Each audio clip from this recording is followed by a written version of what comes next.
Welcome to True Story About Infidelity. Today's gripping tale is more than just a story. It's a raw, true account unfolding in the vibrant streets of Raleigh and the windswept shores of North Carolina's Outer Banks. With the author's blessing, we've titled it, Husband Sends a Box to Cheating Wife and Her Lover While Dating. Shocking Reaction. Cheating Story. Every moment is drawn from real experiences, woven with emotion that's bound to stir your soul. Join us as we dive into part 1 of Daniel Hayes' journey, a husband's heartbreak, resilience, and redemption. Chapter 1. The Envelope. It was a humid October afternoon in Raleigh, North Carolina, the kind where the air clung to your skin like a damp shirt. The date was October 15th, 2024, and Daniel Hayes sat alone in his modest 2-bedroom apartment on the 3rd floor of an aging brick building off Glenwood Avenue. The ceiling fan hummed lazily overhead, doing little to cut through the stillness. In his hand was a smartphone, its screen black since morning. He'd turned it off after the 5th missed call from his wife, Laura. On the scratched coffee table in front of him lay a plain brown envelope, delivered by a courier just hours ago. Inside were a handful of photographs and a handwritten note that had turned his world upside down. The note was unsigned, scrawled in black ink. You deserve to know the truth. She doesn't deserve you. The photos showed Laura, his wife of 12 years, the mother of his 2 kids, locked in an embrace with another man. The setting was unmistakable. The cozy corner booth at the Raleigh Times, a bar they'd frequented together on date nights. In one shot, her hand rested on the man's chest. In another, she laughed, her head tilted back, while he whispered something in her ear. Daniel's stomach churned.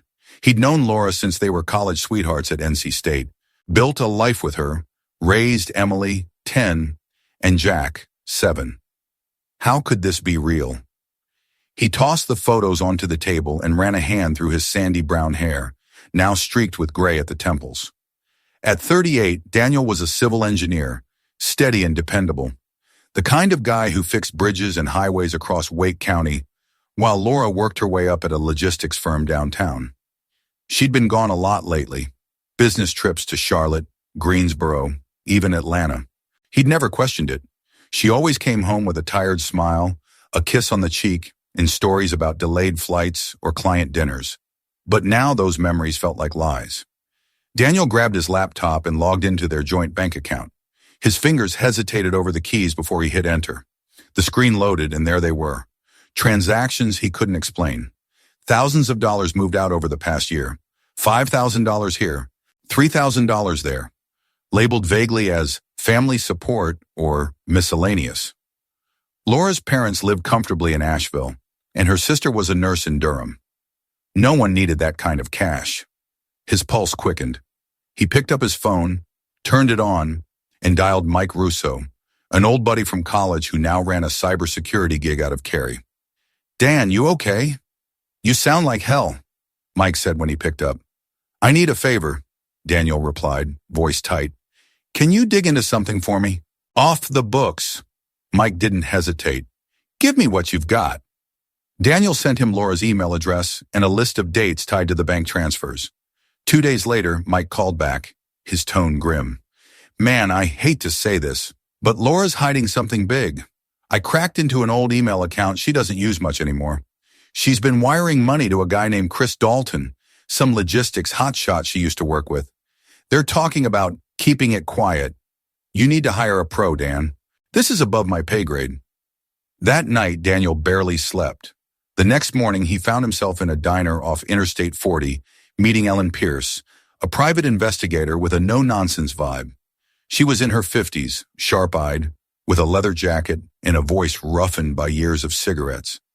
Over black coffee, he handed her the envelope and Mike's findings. I need to know everything, he said. Who she's with, what she's doing, how long it's been going on. Ellen flipped through the photos, then met his gaze. I'll tell her. Give me her schedule for the next week. You'll hear from me in 7 days. Fair warning, Hayes. This might get uglier than you think. For the next week, Daniel went through the motions. He dropped Emily and Jack off at Millbrook Elementary, worked on blueprints for a new overpass near Apex, and came home to an empty apartment. Emily noticed his silence one evening, her brown eyes, so like Laura's, narrowing as she hugged him.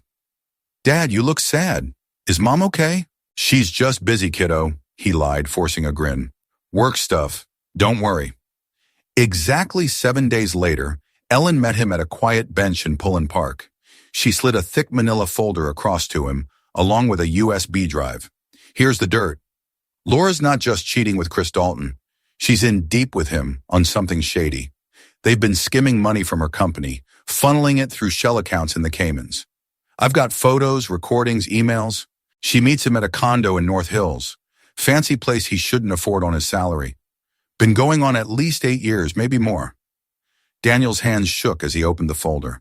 There was Laura stepping out of a sleek black BMW with Chris, a tall, slick guy with a salesman's smile, outside a high-rise near Crabtree Valley Mall. Another shot showed them kissing on a balcony overlooking the skyline. The USB held audio clips. Laura's voice, cool and calculated, saying, "If Dan ever finds out, we'll clean it up and split. He's too trusting to dig deep." Ellen leaned forward. "Dalton's got a rap sheet. Fraud. Back in 2018, out of Charlotte. Slapped on the wrist, but he's a pro at this game. Laura's not innocent either. She's been playing you, Hayes. What's your next move?" Daniel stared at the lake, the water rippling under the gray sky. "Divorce," he said finally, "and I want my kids. If she's breaking the law, I want her and Dalton to pay." Ellen nodded. "Smart. I'll get you airtight evidence for court. If you want to take it to the cops, I know a guy with Raleigh PD's Economic Crimes Unit. Just say the word." That night, alone in the apartment, Daniel plugged the USB into his laptop. He watched the footage. Laura laughing with Chris in a hotel bar in Savannah, their hands intertwined, her voice on a call, promising to handle Dan if he got suspicious. 8 years. Emily had been 2. Jack not even born. Every milestone, birthdays, anniversaries, their 10th wedding celebration at Angus Barn, tainted by her double life. He shut the laptop, grabbed a beer from the fridge, and sat on the balcony, the Raleigh skyline blurring through unshed tears. The next day he met Tom Bradley, a divorce lawyer who'd been his frat brother at NC State. Tom skimmed the folder in his office overlooking Fayetteville Street. "Jesus, Dan, this is a slam dunk. Infidelity, financial fraud. We'll get you custody and keep the house. She's got no leg to stand on. You want to press charges too?" "Yeah," Daniel said. "I want them both locked up." Tom grinned. "Good. I'll file by Monday. Let's nail her to the wall." Laura came home that Friday, rolling a suitcase through the door like nothing was wrong. "Hey, hun," she called, her voice bright. "Kids at your mom's?" Daniel stood in the kitchen, the folder on the counter. "Yeah, we need to talk." He slid it toward her. Her smile faded as she opened it, photos spilling out. "Where'd you get this?" she stammered. "Doesn't matter," he said, voice like steel. 8 years, Laura. 8 years with Chris Dalton. The money, the lies. I know it all. I filed for divorce. Cops will be looking for you soon, too." She sank to her knees, tears streaming. "Dan, please, I can explain. Chris forced me into it. He threatened me." "Save it," he snapped. "You don't get to play victim after screwing me over for nearly a decade. Pack your shit and get out." She begged, but he walked away, grabbing his keys. He drove to his mom's place in Cary to pick up the kids, the weight of betrayal pressing on his chest. Emily hugged him tight. "Dad, what's wrong?" He kissed her forehead. "We'll talk soon, Em. Everything's going to be okay." Chapter 2. The Evidence. The air in Pullen Park felt heavy as Daniel sat on the weathered bench, the manila folder resting like a lead weight in his lap. Ellen Pierce sat beside him, her leather jacket creaking as she shifted to light a cigarette. The faint hum of traffic from Western Boulevard mixed with the distant laughter of kids on the playground, but it all blurred into white noise. Daniel's world had narrowed to the contents of that folder. The undeniable proof that Laura, his Laura, had been living a lie for nearly a decade. He flipped it open again, as if the images might change if he stared long enough. The first photo hit him like a punch. Laura stepping out of a sleek black BMW with Chris Dalton, her arm looped through his, outside a high-rise condo in North Hills. Another showed them on a balcony overlooking Raleigh's twinkling skyline, her lips pressed to his in a way Daniel hadn't felt in years. The timestamps went back months, years. Ellen had dug deep. There were receipts, too. Dinners at Sullivan's Steakhouse, weekend getaways to Savannah, even a trip to Charleston he'd thought was a work conference. All funded, it seemed, by the money vanishing from their accounts. Ellen exhaled a plume of smoke, her voice cutting through his daze. "You okay, Hayes? You look like you're about to puke." He swallowed hard, closing the folder. 8 years. She told me she was in Atlanta for a trade show when Jack was born. Said she hated missing his first birthday because of a client meeting in Greensboro. All bullshit. People lie, Ellen said flatly. Some are just better at it than others. Dalton's a pro. Convinced her she could have it all. The family man at home, the thrill on the side, and a fat bank account to boot. Problem is, they got greedy. Daniel pulled the USB drive from the folder and turned it over in his hand. "What's on this?"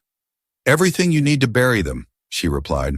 "Audio from a bug I planted in Dalton's car. Don't ask how, you don't want to know. Emails I pulled from a dummy account Laura thought she'd scrubbed. Video from a hotel lobby in Savannah.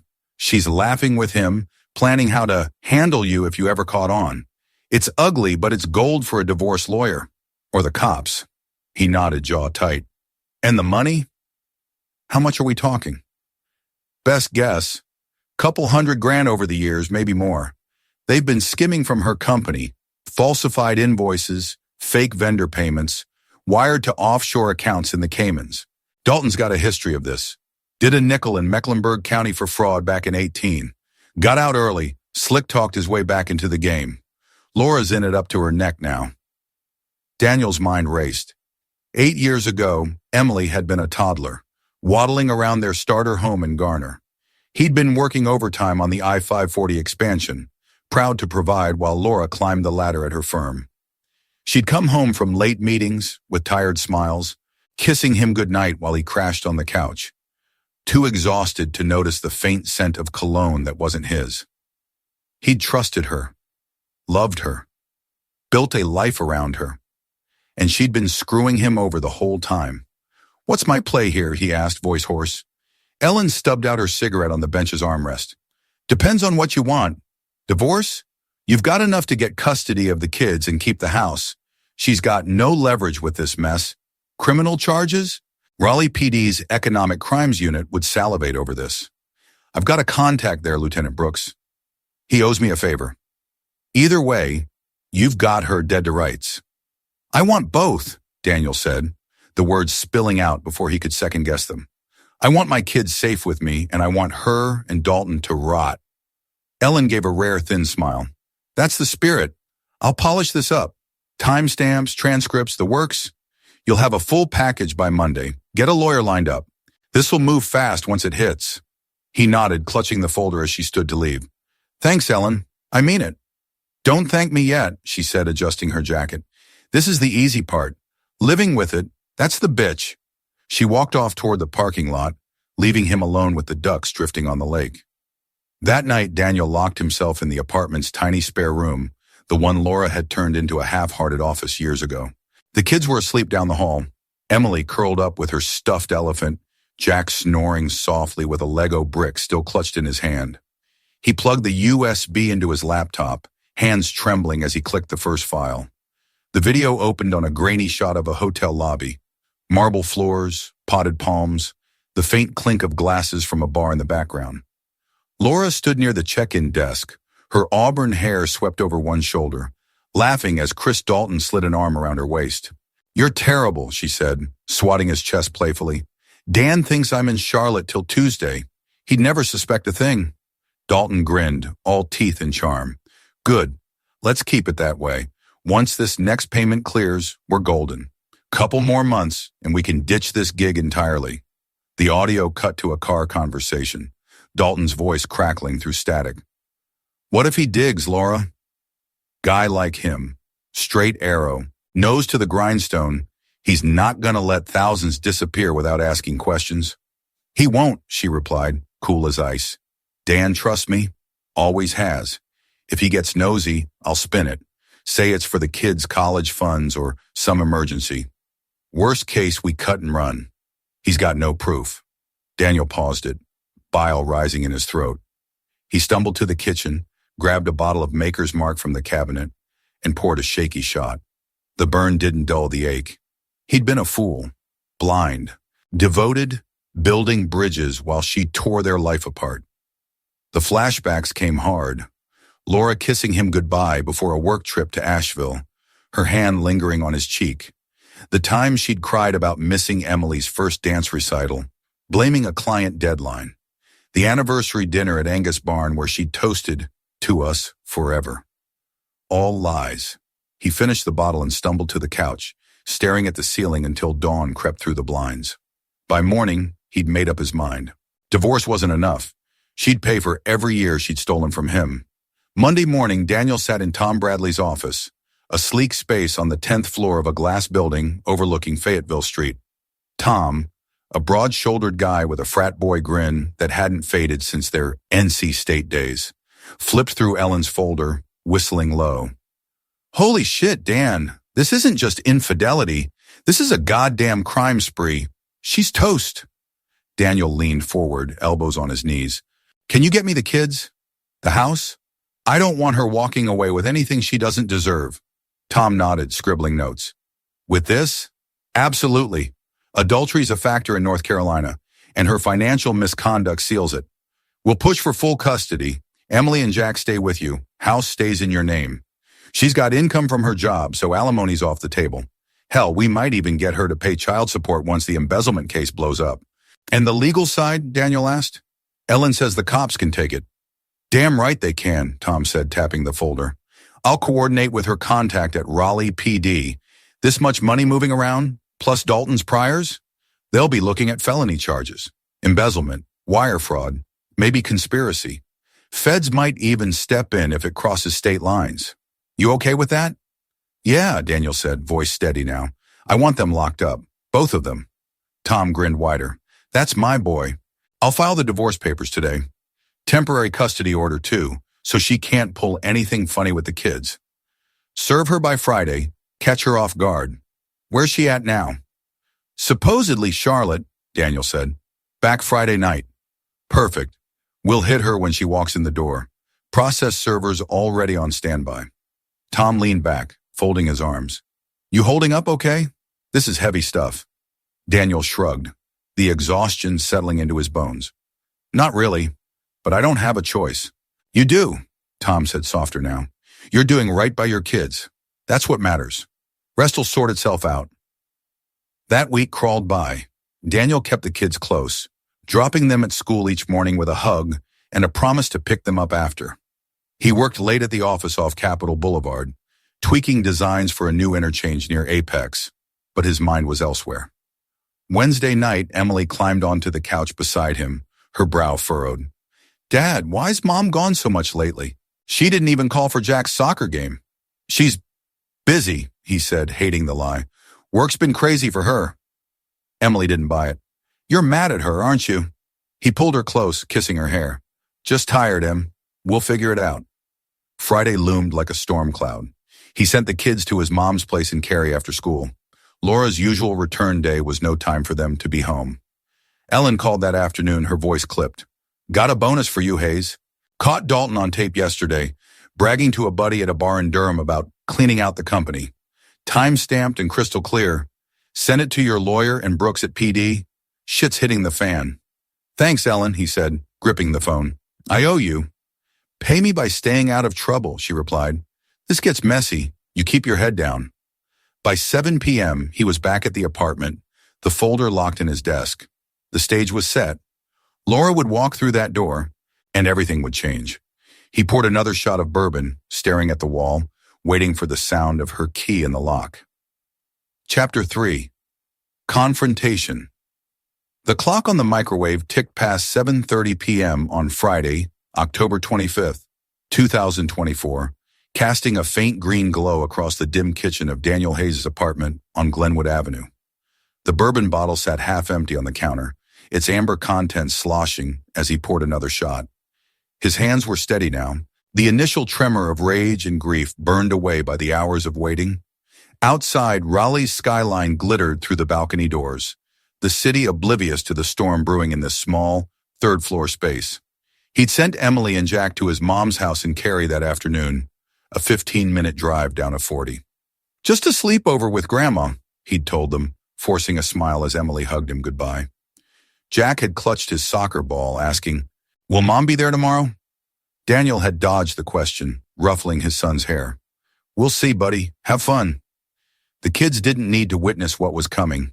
The folder from Ellen Pierce lay on the kitchen counter beside him, its edges worn from being opened and closed too many times. Inside were the photos, the receipts, the transcripts, 8 years of Laura's betrayal, neatly documented. He'd memorized every damning detail. The kiss with Chris Dalton on that North Hills balcony, the wire transfers to the Caymans, her voice on the USB saying, "Dan's too trusting to dig deep." The process server Tom had hired was on standby, waiting for Daniel's signal to deliver the divorce papers. It was all set. At 7:42, he heard the faint jingle of keys at the door. His pulse spiked, but he stayed rooted by the counter, glass in hand. The door swung open and Laura stepped in, dragging a small rolling suitcase behind her. She looked the same as always. Auburn hair pulled into a loose bun, a navy blazer over her blouse, that tired but cheerful smile she wore after every business trip. "Hey, hun," she called, kicking off her heels by the entryway. "I'm beat. Charlotte was a circus.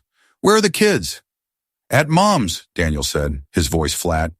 He didn't move, didn't turn to face her yet. The bourbon burned his throat as he took a slow sip. Laura paused, sensing the chill in the air. She set her suitcase upright and walked toward the kitchen, her stocking feet soft on the hardwood. "Everything okay? You sound off." He set the glass down with a deliberate clink and slid the folder across the counter toward her. "Take a look." She froze, her hazel eyes narrowing as she registered the manila folder. "What's this?" "Open it," he said, finally turning to meet her gaze. His face was a mask, hard, unreadable. The lines around his eyes deeper than they'd been a week ago. Laura hesitated, then reached for it. Her fingers trembled slightly as she flipped it open. The photos spilled out first. Her with Chris Dalton, laughing at the Raleigh Times, kissing on that balcony, stepping out of his BMW. Her breath hitched and the color drained from her face. "Dan, where did you get these?" "Doesn't matter," he said, stepping closer. 8 years, Laura. 8 goddamn years with him. The money, the trips, the lies. I know everything.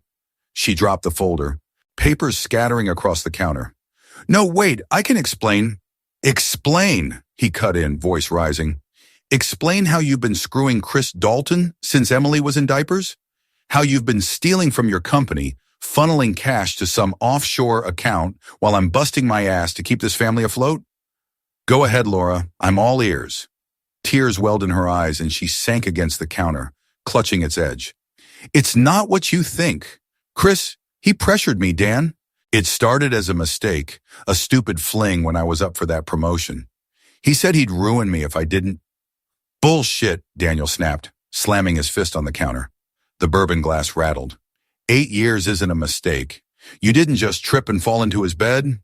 You chose him, over and over. You sat across from me at Angus Barn for our 10th anniversary, smiling like nothing was wrong, while you were planning getaways with him. You missed Jack's first steps because of a client dinner. Turns out it was a weekend in Savannah. "Don't lie to me now." She sobbed, sliding to the floor, her blazer crumpling around her. "I didn't want to hurt you. I swear, Dan. I love you. I always have. Chris, he's manipulative. He got in my head. I couldn't stop." "Couldn't stop?" He laughed, a harsh, bitter sound. "I've got you on tape, Laura, telling him I'd never suspect a thing, plotting how to handle me if I got wise. You said if it came to it, you'd cut and run. You think I'm that stupid?" Her head snapped up, eyes wide with panic. "Tape? What tape?" "Doesn't matter how I got it," he said, echoing her earlier question. "What matters is I've filed for divorce. Papers are on their way. Cops will be looking into you and Dalton too. Embezzlement, fraud, the works. You're done." "No, Dan, please." She scrambled to her feet, grabbing his arm. "Think about the kids. Emily and Jack need me. We can fix this. I'll end it with Chris. I'll do anything." He yanked his arm free, stepping back. "The kids need a parent they can trust. That's not you. You don't get to play the mom card after abandoning them for your boyfriend every chance you got. I've been the one here, Laura. School runs, soccer games, dance recitals. You were too busy screwing Dalton and stealing cash to care. That's not fair, she cried, voice breaking. I love them, you know I do. Do I? He shot back. Where were you for Emily's science fair last month? Oh, right, stuck in Greensboro. Except you were at that condo in North Hills with him. I've got the photos. You didn't even call her. She buried her face in her hands, sobs racking her shoulders. I'm sorry, Dan. I'm so sorry. Please don't do this. I'll change. I'll get help. It's too late, he said, voice dropping to a cold whisper. Pack your shit and get out. I don't want you here when the kids come back tomorrow. Laura looked up, mascara streaking her cheeks. You're throwing me out tonight? Yeah, he said, turning away. Figure it out. Call your boyfriend. He's got that fancy place in North Hills, right? Maybe he'll take you in. She stood there, stunned, as he grabbed his keys and jacket from the hook by the door. Where are you going? She asked, voice small. Out, he said. I can't breathe in here with you. He didn't look back as he stepped into the hall, the door slamming shut behind him. Daniel drove aimlessly at first, the Raleigh streets a blur of headlights and neon. He ended up at Lake Johnson, parking near the dam where he and Laura used to walk when they were dating. The water was still, reflecting the sodium glow of streetlights, and the air smelled of damp earth and pine. He sat on a bench, the bourbon buzzing in his veins, and let the silence settle over him. His phone buzzed. Tom. Papers are served, the lawyer said. Process server caught her as she was leaving the apartment. She's got 30 days to respond. Temporary custody orders in place, too. Kids stay with you till the hearing. You good? Yeah, Daniel lied, staring at the lake. Thanks, Tom. Hang in there, man. We've got this. Tom hung up and Daniel pocketed the phone. He thought about Laura's tears, her excuses. Part of him wanted to believe she'd been coerced, that Chris Dalton had some Svengali hold over her. But the evidence didn't lie. 8 years of choices, of calculated deceit. She'd sat across from him at breakfast tables and dinner dates, kissed him goodnight, all while building a secret life with another man. The woman he'd loved was gone, if she'd ever existed at all. His mind drifted to the kids. Emily's sharp intuition. She'd known something was wrong for weeks. Jack's innocent questions about Mom's absences. How the hell was he going to explain this?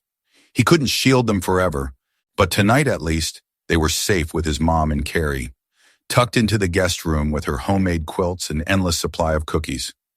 An hour later, he drove to his mom's place, a tidy ranch house off Kildare Farm Road. Linda Hayes opened the door before he could knock, her gray hair pulled back, worry etched into her face. Danny, you look awful. What's going on? He stepped inside, the smell of cinnamon and old wood wrapping around him like a hug. It's Laura, he said, voice cracking. She's been cheating 8 years and stealing money from her company. I kicked her out. Linda's hand flew to her mouth. Oh, honey, my God, the kids, do they know? Not yet, he said, sinking onto the couch. I'll tell them tomorrow. I needed them out of there tonight. She sat beside him, pulling him into a fierce hug. You did the right thing.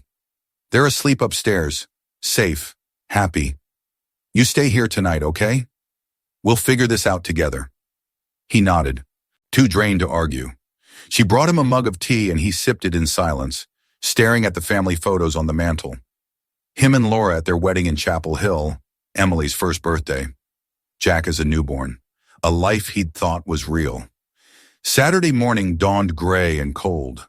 Daniel woke on the couch, a blanket draped over him, the sound of cartoons drifting from the kitchen. He found Emily and Jack at the table, munching on pancakes, while Linda hovered with a spatula. Dad, Jack grinned, syrup on his chin. Grandma says we're staying all weekend. Yeah, buddy, Daniel said, forcing a smile. Thought we'd have some fun. Emily studied him, her fork pausing midair. Where's Mom? He took a deep breath, sitting across from her. She's not coming back for a while, Em. We need to talk, both of you. Linda ushered them to the living room, settling them on the couch. Daniel knelt in front of them, his heart pounding. Your mom and I, we're not going to live together anymore. She's been doing some things she shouldn't have, and I found out. It's not your fault. It's never your fault. But for now, it's just gonna be us three. Jack's lip trembled. Like a divorce? Yeah, Daniel said softly. Like that. Emily's eyes filled with tears. Is it because of that guy she talks to on the phone? I heard her once saying stuff about money. Daniel blinked, startled. You heard that? She nodded. In her office.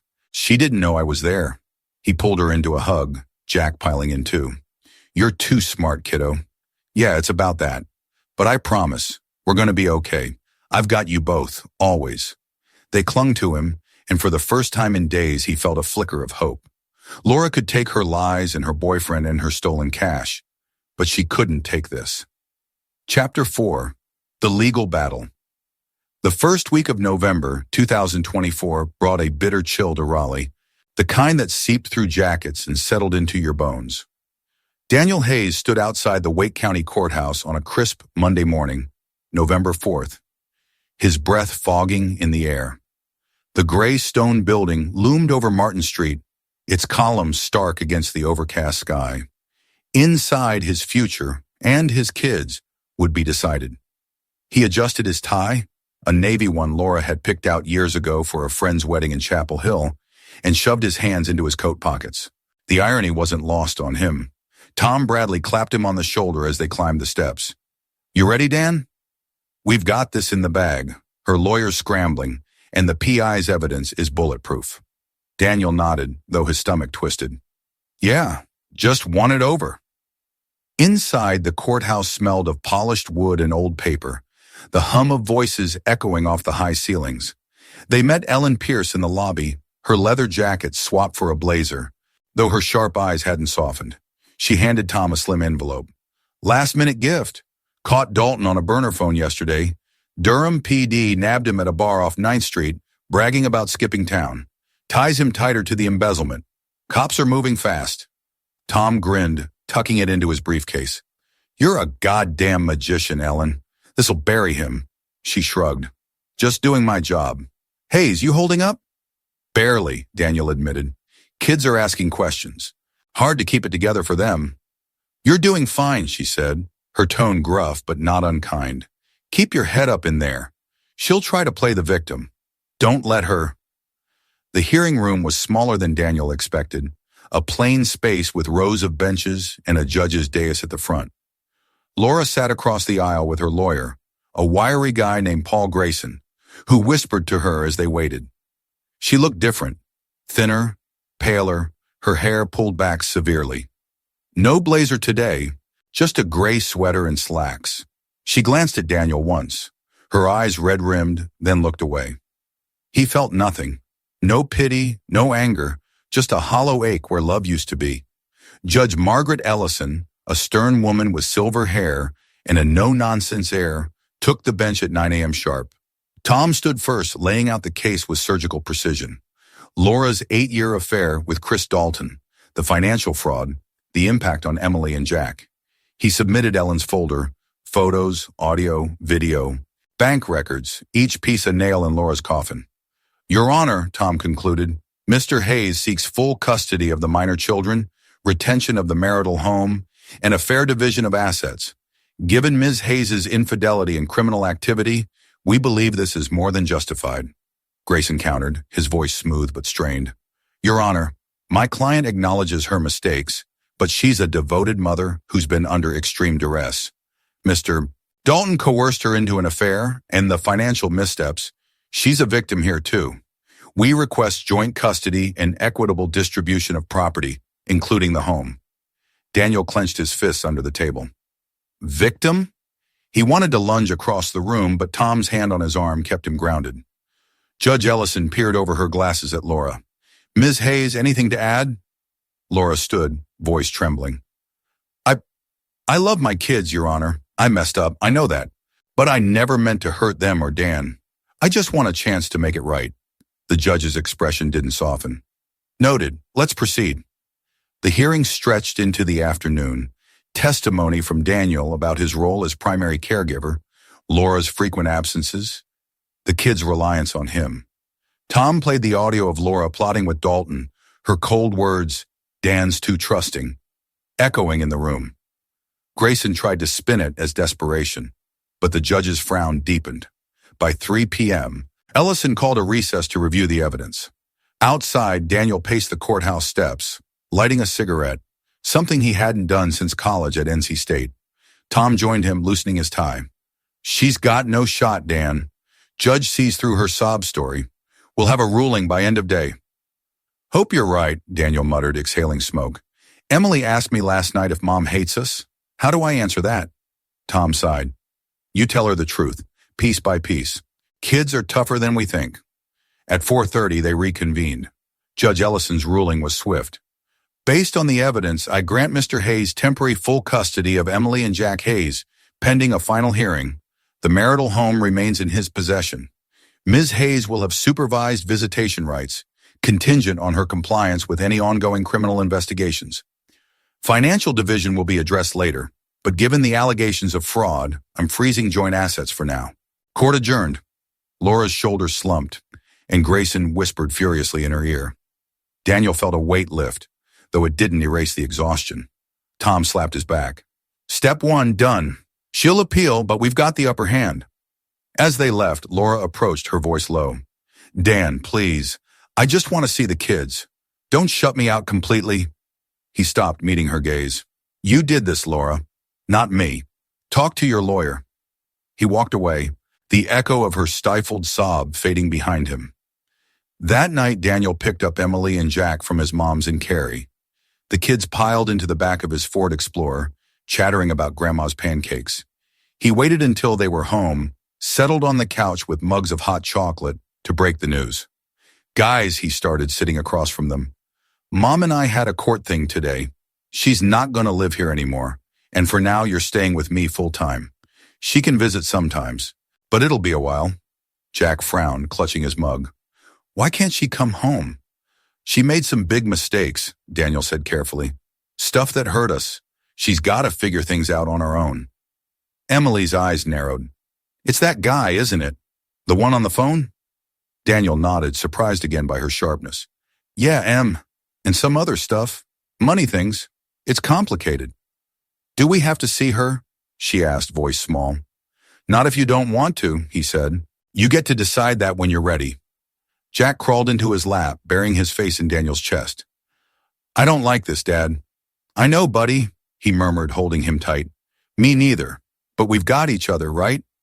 Emily joined the hug, and they stayed like that, a quiet fortress against the chaos Laura had left behind. The legal storm escalated fast. On Wednesday, November 6th, Ellen called with an update. Raleigh PD raided Dalton's condo in North Hills this morning.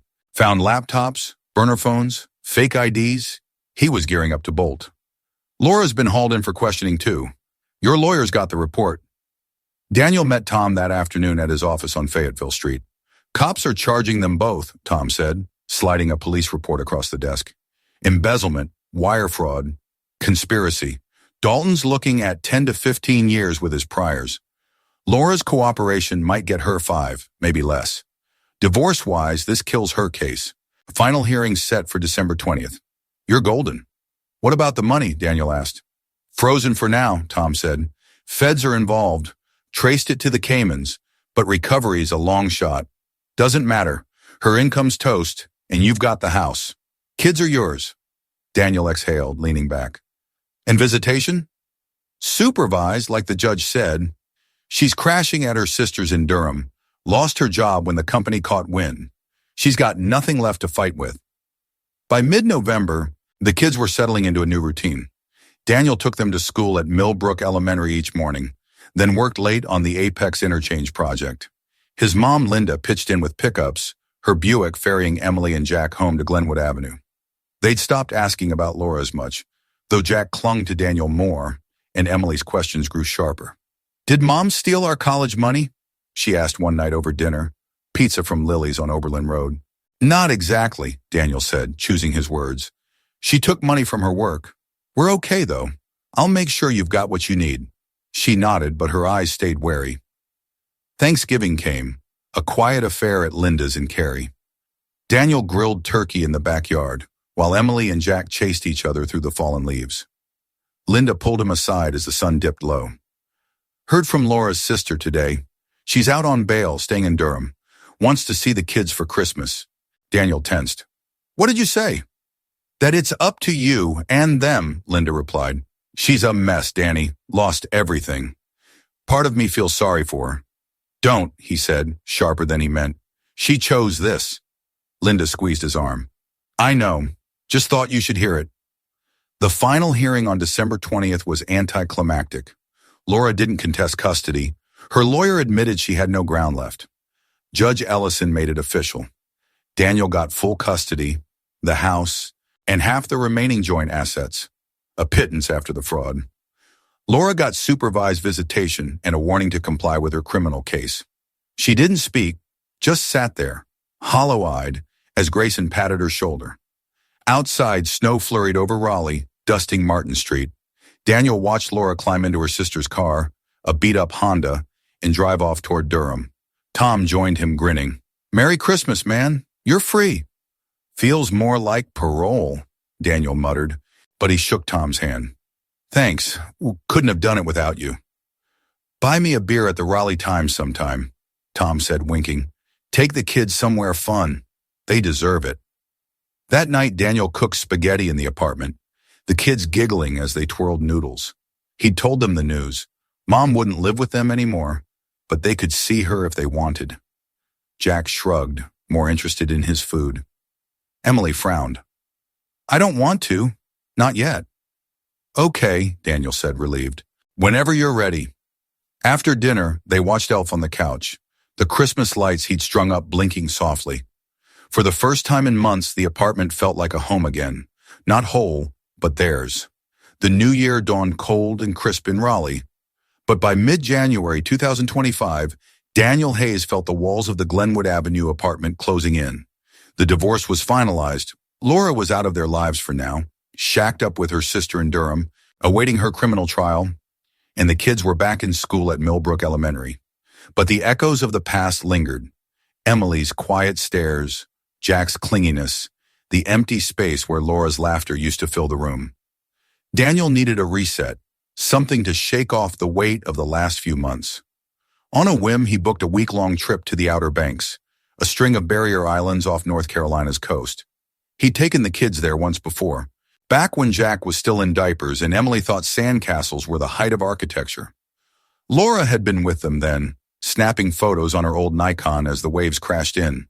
This time, it'd be just the three of them, a chance to rebuild, or at least to breathe. They left Raleigh on a Friday morning, January 17th. The Ford Explorer packed with duffels, snacks, and a cooler of Cokes. The drive east on US 64 was quiet at first. The kids plugged into their tablets. Emily with her headphones. Jack engrossed in a game.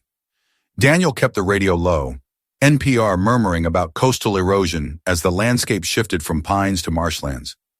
By noon, they crossed the Wright Memorial Bridge into Kitty Hawk, the Atlantic shimmering on the horizon. Smell that? Daniel said, rolling down the windows as the salty air rushed in. That's the ocean, guys. Jack perked up, dropping his tablet. Can we swim? Too cold. Buddy, Daniel chuckled. But we'll hit the beach anyway. Emily pulled out an earbud, peering out at the dunes. Is this where we went with Mom? Yeah, he said, keeping his tone light. Same place. Different trip. Gonna make some new memories, okay? She nodded, a small smile tugging at her lips. They checked into a weathered rental cottage in Nag's Head, a 2-story clapboard house a block from the shore. It smelled of cedar and salt, with mismatched furniture and a creaky staircase that Jack immediately claimed as his pirate ship. Daniel unpacked while the kids explored, their shouts drifting through the thin walls. For the first time in weeks, he felt a flicker of peace. That afternoon, they bundled up in jackets and walked to Jeanette's Pier, a wooden stretch jutting into the Atlantic. The wind whipped their hair as they leaned over the railing, watching fishermen reel in flounder and the occasional crab.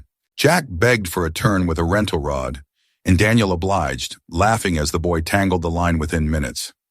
Emily snapped photos on her phone, her scarf fluttering like a flag. Daddy, look! Jack yelled, pointing at a pod of dolphins arcing through the waves. Emily gasped, and Daniel pulled them close, the three of them watching in silence as the gray shapes danced in the surf. It wasn't a fix for everything, but it was a start. The next morning, Daniel took them to Jockey's Ridge, the tallest sand dune on the East Coast. The kids raced up the shifting slopes, their sneakers kicking up clouds of sand, while he trailed behind, catching his breath at the top. The view stretched endlessly, ocean to the east, Roanoke Sound to the west, a patchwork of cottages and scrub below. Emily flopped onto her back, staring at the sky. "This is cool, Dad. Better than Raleigh." "Glad you think so," he said, sitting beside her. Jack tackled him, giggling, and they wrestled in the sand until all three were breathless and dusted head to toe. Later, they grabbed lunch at a weathered shack called Sam and Omi's, a Nag's Head institution since the 30s. The kids devoured fish tacos while Daniel sipped a beer, the tang of Old Bay lingering in the air. At the next table, a woman with curly blonde hair and a warm laugh caught his eye. She was corralling a girl about Jack's age, who'd spilled ketchup across her plate. "Lily, slow down," the woman said, her voice carrying a faint Midwestern lilt. "We're not in a race." Daniel smiled despite himself, and she glanced over, catching his look. "Kids, huh?" she said, wiping Lily's hands with a napkin. "They keep you on your toes." "Every damn day," he replied, nodding at Emily and Jack. "Yours too, I bet." "Oh, she's a tornado," the woman said, grinning. "I'm Sarah, by the way. This is Lily." "Daniel, these are Emily and Jack." He hesitated, then added, "We're just here for the week. Needed a break." "Same," Sarah said. "Drove down from Richmond. Figured the beach in January beats snow any day." They chatted while the kids finished eating. Small talk about the weather, the best spots for seashells, the absurdity of driving 3 hours for fried fish. Sarah was easy to talk to, her laugh cutting through the din of the restaurant like sunlight through fog.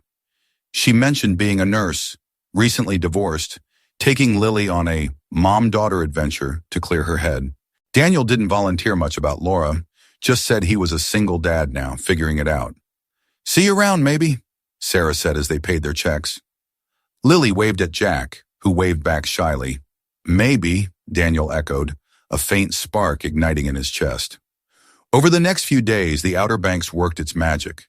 Daniel taught Jack to fly a kite on the beach, the red nylon dragon soaring against the gray sky. Emily collected shells, conchs, whelks, a perfect sand dollar, lining them up on the cottage porch. They roasted marshmallows over a fire pit one night, the smoke curling into the stars, and Daniel told them stories about his own childhood trips to Cape Hatteras with his dad. The kids listened, wide-eyed, and for once, Laura's name didn't come up. On Wednesday, they ran into Sarah and Lily again at the Body Island Lighthouse, its black and white stripes stark against the marsh. Jack and Lily hit it off instantly, racing up the visitor path while Emily trailed behind, playing big sister. Daniel and Sarah fell into step, hands in pockets, the wind tugging at their coats. "Richmond's pretty far for a beach trip," he said. "What's the real story?" She laughed, brushing hair from her face. "Busted. Ex-husband's a jerk.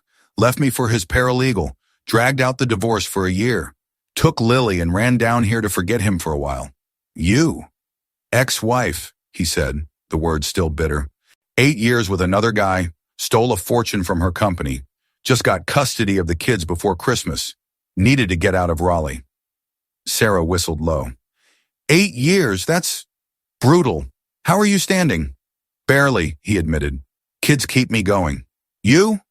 "Same. Lily's my anchor." Ex didn't fight for her, thank God. She paused, then added, "You're doing okay, though." They look happy. He glanced at Emily and Jack, now tossing pebbles into a tidal pool with Lily. "They're tough. Tougher than me sometimes." They swapped numbers that afternoon, a casual, "if you're ever in Richmond" from Sarah, a "same for Raleigh" from him. It wasn't a promise, just a thread. Fragile, but there. The trip ended too soon. On Friday, January 24th, they packed up the Explorer and drove back, the dunes fading in the rear view. The kids slept most of the way, exhausted from a week of sun and sand. Daniel's mind drifted to Laura's trial, set for March, to the apartment waiting in Raleigh, to Sarah's laugh at Sam and Omi's. He wasn't ready for anything new, not really, but the thought of her lingered like sea salt on his skin. Back home, routine resumed with a gentler edge. Daniel worked shorter hours, tweaking designs from the apartment some days so he could be there when Emily and Jack got off the school bus. Linda still helped, her Buick a fixture in the parking lot. But the kids seemed lighter. Jack chattered about dolphins. Emily showed off her shell collection to friends. One evening in early February, Daniel's phone buzzed with a text from Sarah. Lily keeps asking about Jack's pirate ship stairs. How's Raleigh treating you? He smiled, typing back. Cold and boring. Jack's renamed the couch his ship now. You guys good? Surviving. Richmond's got snow. Lily's obsessed. Tell Emily hi from me. They texted off and on over the next few weeks. Nothing heavy, just updates about the kids, a photo of Lily in a snowsuit, one of Jack with a missing tooth. It was easy, unpressured, a lifeline Daniel hadn't known he needed. Mid-February brought news from Tom. Laura's pleading guilty, he said over the phone. Deal's 5 years, out in 3 with good behavior. Dalton's fighting it. Trials next month, looking at 15 minimum. Feds recovered some of the money, but not much. You're clear either way. Daniel sat on the balcony, the Raleigh skyline hazy in the dusk. She say anything about the kids? Wants to write them, Tom said. Her sister's pushing for a visit, but it's your call. Let her write, Daniel decided. Visitation's off the table till they ask for it. That night, he told Emily and Jack over dinner. Burgers from Mojo's on Fayetteville Street, a rare treat. Mom's gonna send you letters, he said. You don't have to read them if you don't want. Jack shrugged. Okay. Emily poked at her fries. What's she in jail for again? Stealing money from her work, Daniel said, keeping it simple. And lying to us. She lied a lot, huh? Emily said, her voice flat. Yeah, he admitted. Too much. She nodded, dropping the subject. Later, as he tucked them in, Jack whispered, Dad, are we still a family without Mom? Daniel smoothed his hair. We're family, buddy. You, me, Em. Always. By late February, Sarah called instead of texting, her voice crackling through the line. Lily's got a school break in March. Thinking of driving down to Raleigh. Maybe see the Science Museum? If you're not swamped. Daniel hesitated, then smiled. We'd like that. Kids love to see Lily. Cool, she said, a grin in her tone. It's a date. Well, not a date, just, you know. Yeah, he laughed. I know. When he hung up, Emily peeked from the hall, smirking. Was that the lady from the beach? Maybe, he said, ruffling her hair. Go to bed, nosy. She giggled, scampering off. Daniel leaned against the counter, the apartment quiet except for the hum of the fridge. Rebuilding wasn't linear. Some days were sandcastles, others were storms. But for the first time, he felt the ground steadying beneath him. It was late October 2027, nearly 3 years since the divorce had carved Daniel Hayes' life into before and after.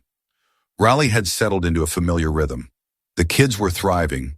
Emily, now 13, a sharp-witted 8th grader at Millbrook Middle, and Jack, 10, a soccer star at the local rec league.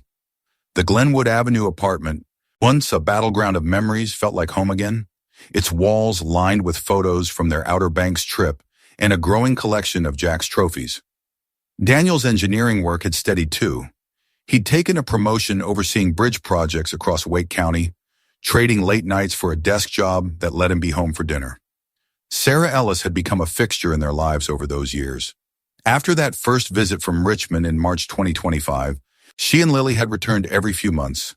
Weekends at the NC Museum of Natural Sciences, picnics at Lake Johnson, even a joint trip to Asheville the previous summer, where the kids had hiked the Blue Ridge Parkway, while Daniel and Sarah lingered over coffee at a trailside cafe. It wasn't official, no rings, no labels, but it was real. Sarah's laugh, her steady presence, had stitched up wounds Daniel hadn't realized were still bleeding. The kids adored her. Emily called her the cool nurse and traded book recommendations, while Jack and Lily, now inseparable, built forts in the living room during sleepovers. Daniel hadn't planned to fall for her, not so soon after Laura, but Sarah made it easy, her patience a balm to his battered trust. They'd talked about moving in together someday, maybe buying a house near Pullen Park. But he wasn't rushing. The kids came first. That fragile peace shattered on a Thursday afternoon when Linda Hayes called from her carry home. Danny, she said, her voice tight, Laura's out. Got parole last week. Good behavior, I guess. She's back at her sister's in Durham. Wants to see the kids. Daniel stood in his kitchen, the phone pressed to his ear, a pot of chili simmering on the stove. The smell of cumin and tomatoes clashed with the sudden knot in his gut. Out already? Thought it was 5 years. 3 with parole, Linda said. Her sister Karen called me. Laura's been writing letters. Guess you saw those? Yeah, he said, glancing at the drawer where a handful of unopened envelopes sat, addressed to Emily and Jack in Laura's neat script. The kids hadn't wanted to read them, and he hadn't pushed. What's she want now? A visit, Linda replied. Supervised, like the court said. Karen says she's been in therapy, working some office job in Durham. Wants to make amends. Daniel rubbed his temple, the chili bubbling ignored. Amends. After 8 years of lying and 3 in prison? That's rich. I know, honey, Linda sighed. I told Karen it's your call, and the kids. Just passing it along. Thanks, Mom, he said. I'll think about it. He hung up, stirring the chili mechanically. Laura's trial in March 2025 had been a blur. Her guilty plea, 5 years for embezzlement, Chris Dalton's 15-year sentence after a failed defense. Daniel had kept tabs through Tom Bradley, who'd warned him parole was likely. He'd prepared for this, or thought he had.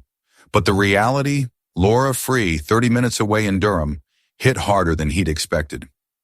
That night, he sat Emily and Jack down after dinner. The TV flickered with a muted cartoon, and the chili bowl sat scraped clean on the coffee table. Guys, he started, your mom's out of jail. She's living with Aunt Karen and wants to see you. Jack's brow furrowed, his soccer ball clutched in his lap. Like in person? Yeah, Daniel said. Not here, somewhere neutral, with someone there to watch. You don't have to if you don't want.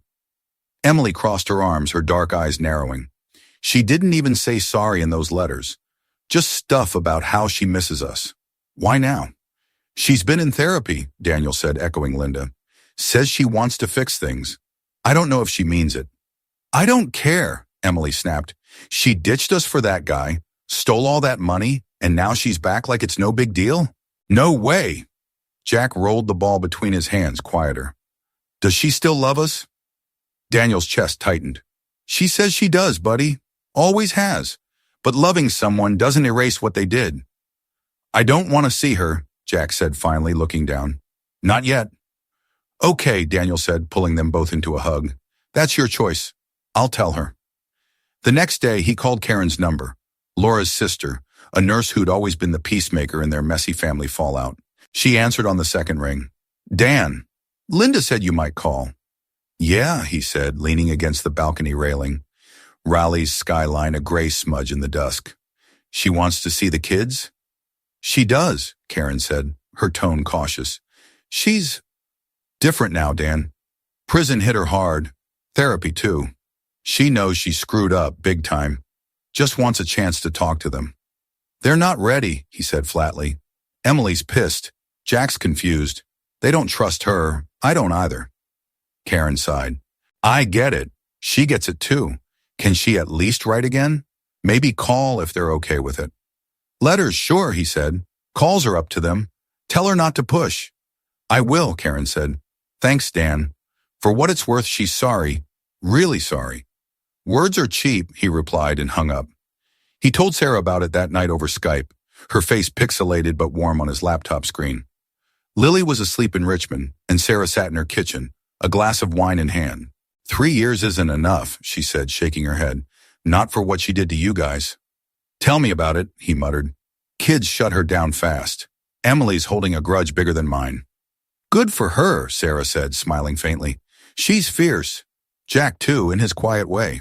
You've raised them strong. Trying, he said. You think I should let her see them eventually? Sarah sipped her wine, thoughtful. Only if they want it. She's got to earn it. Dan, not just waltz back in like nothing happened. You're doing right by them. Keeping that boundary. Yeah, he said, the tension in his shoulders easing. Miss you up there. Miss you too, she said, her smile widening. Spring break's coming. Maybe we'll hit Raleigh again. Lily's dying to see Jack's trophy shelf. Deal, he laughed. Bring that wine. A month later, November rolled in with a cold snap. Laura's first letter arrived. Thicker this time. addressed to both kids in her familiar handwriting. Daniel left it on the counter, letting them decide. Emily glanced at it, then shoved it in the drawer with the others. Jack hesitated, then followed suit. "Maybe later," he mumbled. Thanksgiving came, a louder affair than the quiet one in 2024. Sarah and Lily drove down from Richmond, joining Daniel, the kids, and Linda at the Carey house. The kitchen overflowed with food, turkey, cornbread, Linda's pecan pie, and laughter as Jack and Lily staged a pirate battle with dinner rolls. Emily helped Sarah mash potatoes, the two of them whispering about some book series Daniel couldn't follow. He watched from the doorway, a beer in hand, marveling at how seamless it felt. Later, as the kids crashed on the couch with a movie, Sarah pulled him outside to the porch. The air was sharp, stars piercing the black sky. "You're quiet tonight," she said, nudging him. "Laura stuff?" "Yeah," he admitted. "She's been writing. Kids won't budge. Part of me wonders if I'm wrong to let them decide." "You're not," she said firmly. "They're old enough to know what they feel." She broke their trust. "Takes more than a few letters to fix that." He nodded, staring at the frost on the grass. "Still feels weird, like I'm punishing her." "She punished herself," Sarah countered. "You're just keeping your family safe. That's what matters." He turned to her, the porch light catching the gold in her hair. "You're good at this, you know, making sense of my mess." "Years of practice," she teased, then softened. "I like being part of it, Dan. You and the kids. You're my mess too, if you'll have me." He kissed her then, slow and sure, the cold forgotten. "Yeah," he murmured, "I will." Christmas passed uneventfully. Gifts under a lopsided tree, a call from Sarah in Richmond, no word from Laura beyond another letter the kids ignored. But in early January 2028, Karen called again, her voice urgent. "Dan, Laura's in the hospital. Duke Regional. Overdose. She's okay, but..." It was bad. He froze halfway through pouring coffee. "Overdose? What the hell happened?" "She's been struggling," Karen said, choking up. "Parole's tough. Job's gone. Therapy's not enough. Found a note saying she's sorry, mostly to you and the kids. She's stable now, but they're keeping her for psych evaluation." Daniel sank into a chair, the coffee forgotten. "She tried to..." "Yeah," Karen cut in. "Pills and vodka. I found her in time. Dan, she needs to see them. I know it's a lot, but..." "No," he said sharper than he meant. "Not after this. They can't handle that. She's a stranger to them now." "I get it," Karen said, tears in her voice. "Just thought you should know." He told Emily and Jack that night, keeping it vague. "Mom's sick, in the hospital. She's okay, but it's complicated." Emily's jaw tightened. She knew more than he'd said, but Jack just nodded, clutching his soccer ball. Neither asked to visit. Sarah drove down the next weekend, Lily in tow. They met at Lake Jordan, a quiet spot west of Raleigh, the kids skipping rocks across the water while Daniel and Sarah sat on a bench. "She's a ghost," he said, staring at the ripples, "haunting us, even now." "She's their mom," Sarah said gently. "That doesn't go away. But you're their rock. They're choosing you." "Feels selfish keeping her out," he admitted. "It's not," she said, taking his hand. "It's protecting them. She's got to face her own wreckage. You can't carry it for her." He squeezed her hand, the warmth grounding him. "You're right. Always are." "Not always," she grinned. "But I'm learning." Laura recovered, moved back to Durham under Karen's care. But the overdose shifted something. Her letters stopped, and Karen's updates grew sparse. Daniel heard through Tom in March that she'd taken a plea deal violation, missed parole check-ins, and faced another year inside. He didn't tell the kids. They didn't ask. By spring, life rolled on. Emily joined the school debate team. Jack scored the winning goal in a championship game, and Sarah started talking about relocating to Raleigh permanently. Her hospital had an opening, and Lily was game for a new school. Daniel found himself imagining it. A bigger place, maybe near Lake Wheeler, with room for all 4 kids and a life built on something solid.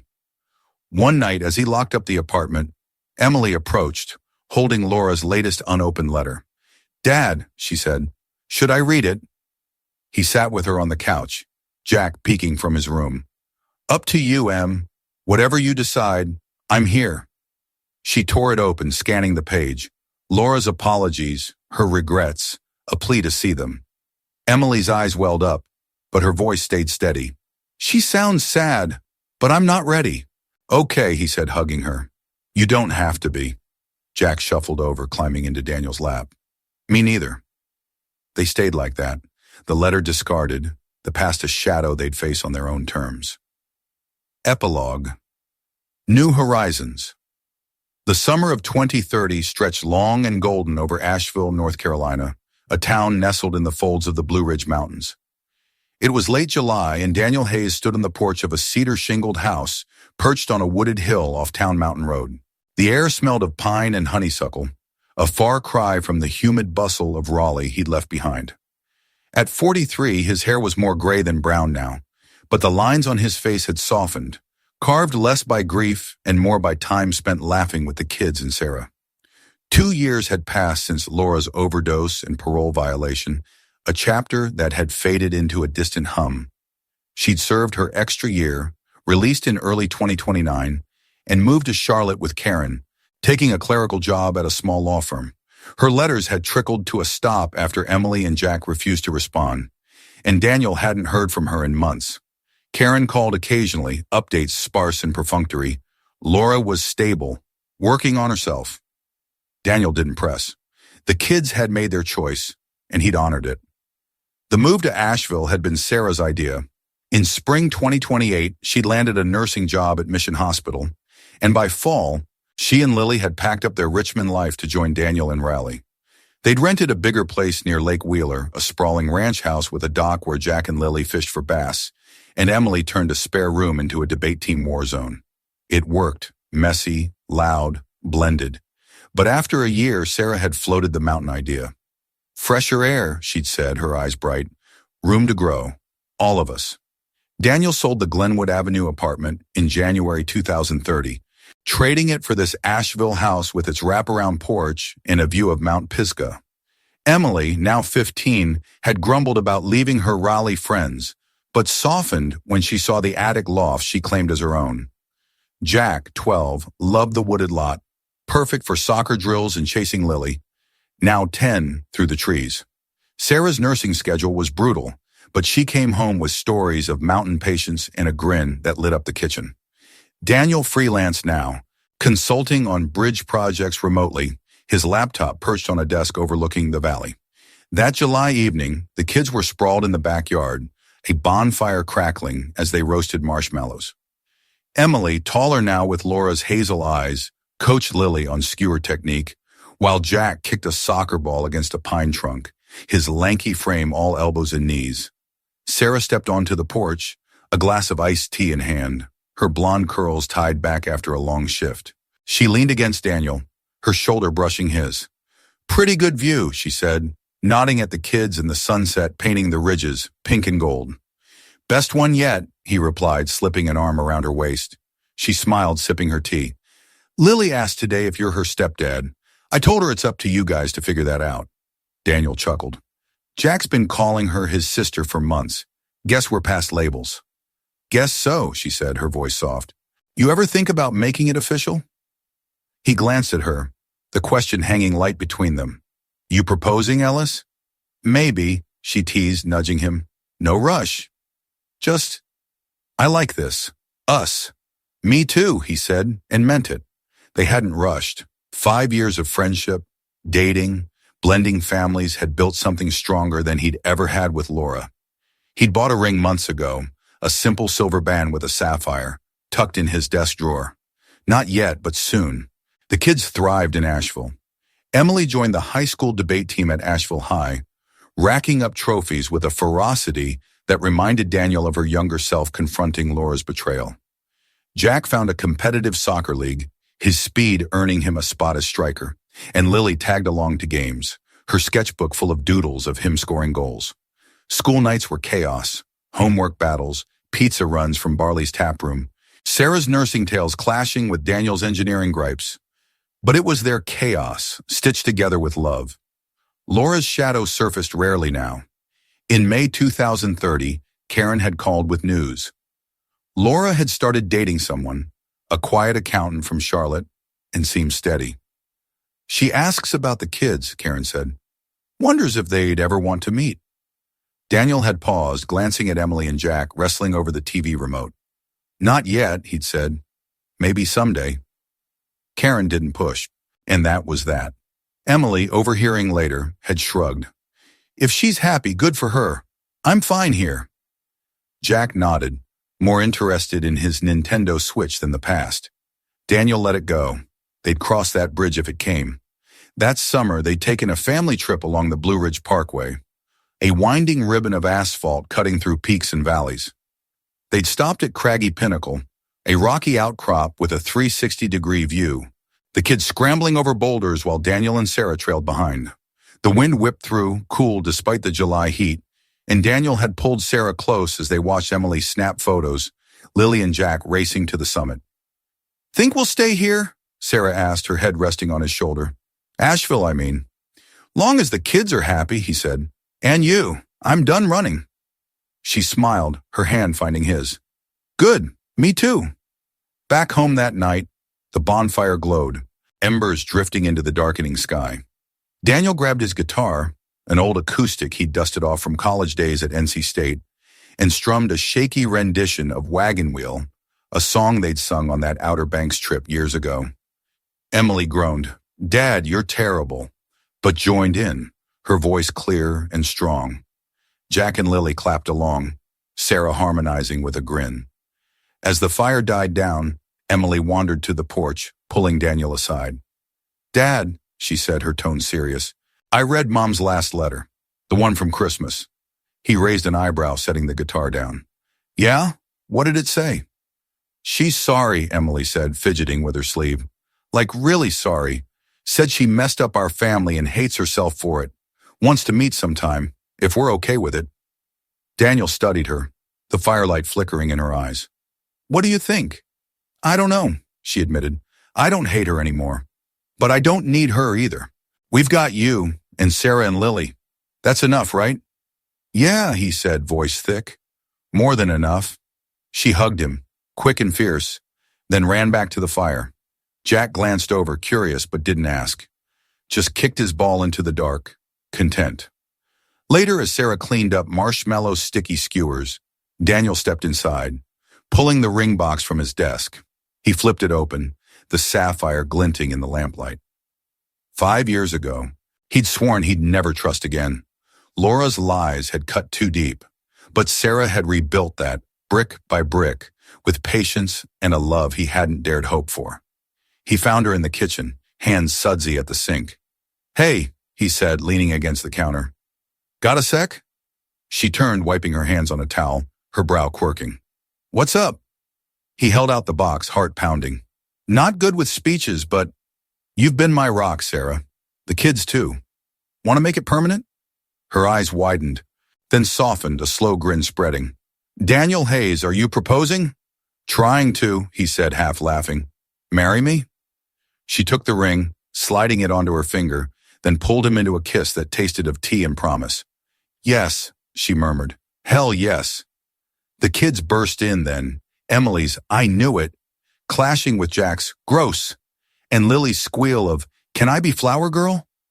Laughter filled the house, spilling onto the porch as they dragged Sarah and Daniel back to the fire. The mountains loomed silent beyond, witnesses to a family remade.